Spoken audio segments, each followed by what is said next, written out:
Hello viewers, स्वागत है आपका लेट्स लर्न इंग्लिश के डे 24 के वीडियो में।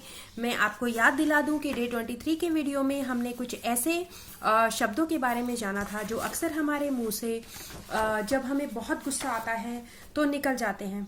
ऐसे कई बार ऐसे हालात होते हैं जब लोग हमें गुस्सा दिला देते हैं, वो कुछ ऐसा काम कर देते हैं जिससे अकस्मात हमारे मुंह से कुछ गुस्से के शब्द निकल जाते हैं। तो इंग्लिश में कुछ ऐसे शब्दों के बारे में मैंने आपको बताया था, मैं कुछ दोहरा रही हूँ। How dare you talk to me like that, तुम्हारी हिम्मत कैसे हुई मुझसे ऐसे बात करने की। Stop telling me what to do and mind your business, मुझे क्या करना है मुझे बताना बंद करो और अपना काम देखो। ऐसे ही I have come to the end of my patience, मेरे सब्र का अंत आ गया है। या लास्ट में जैसे मैंने आपको बताया था, get out of my site, मेरी नज़रों से दूर हो जाओ। और गो टू हेल का मतलब भी यही है, गेट लॉस्ट का मतलब भी यही है। तो आज हम जो है ऐसे कुछ शब्दों के बारे में जानेंगे जो हमें कहे जाते हैं जब हम किसी मुसीबत के समय से गुजर रहे होते हैं और कोई जो है हमें सांत्वना देने आता है या फिर हमसे हमदर्दी जताता है तो कुछ ऐसे शब्दों का इस्तेमाल करता है। तो आज हम उन्हीं शब्दों के बारे में जानेंगे। तो पहला शब्द है, जैसे कि आप देख पा रहे होंगे, don't worry, everything will be all right, चिंता मत करो, सब ठीक हो जाएगा।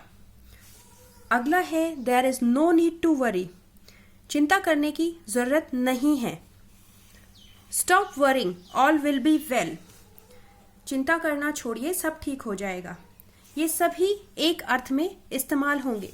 It was nobody's fault, why do you worry, किसी का भी कोई दोष नहीं था, आप क्यों परेशान हो रहे हैं।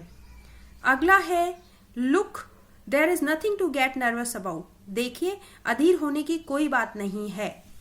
अगला आप देखेंगे, everybody makes mistake sometimes you know, इसका मतलब है आप तो जानते ही हैं हर कोई कभी ना कभी गलती कर बैठता है। अगला है, forget it, anyone can make a mistake, भूल जाइए, गलती किसी से भी हो सकती है। I am sure it was not your fault and everybody knows it, मुझे यकीन है गलती तुम्हारी नहीं थी, हर कोई ये बात जानता है। Why fear when I am here, डरने की कोई बात नहीं है जब मैं यहां हूं, या मेरे होते हुए आप क्यों डरते हैं। यदि हमें ऐसा कहना है तो हम ये वाली बात कहेंगे, why fear I am here. इसी तरीके से आप देखेंगे कि don't worry, I too have the same problem, चिंता मत करो मेरे पास भी ऐसी ही प्रॉब्लम है। Tears don't solve any problem, आंसुओं से किसी की कोई समस्या का हल नहीं निकलता। There is always a solution to any problem, किसी भी प्रॉब्लम का एक जो है समाधान जरूर होता है। Through thick and thin I stand by you, इसका मतलब क्या है, दुख में सुख में मैं तुम्हारा साथ दूंगा। रेन और shine I stand by you, यानी कि वही जब भी मुसीबत होगी तो मैं तुम्हारा साथ दूंगा। Whatever is destined to happen will happen, जो भाग्य में लिखा है वो तो होकर ही रहेगा। Life is not suffering all the time, जिंदगी हर समय दुख देने के लिए नहीं होती। Nothing can be achieved by being depressed like that, दुखी होने से कुछ भी हासिल होने वाला नहीं है।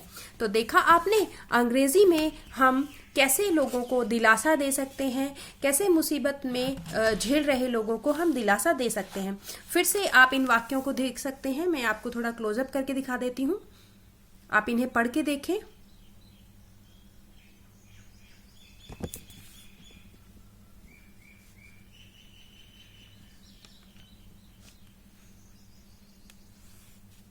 मुझे आशा है आपको ये समझ आया होगा और हमेशा की तरह मैं अंत में आपसे कहना चाहूंगी, please like share and subscribe. Thank you.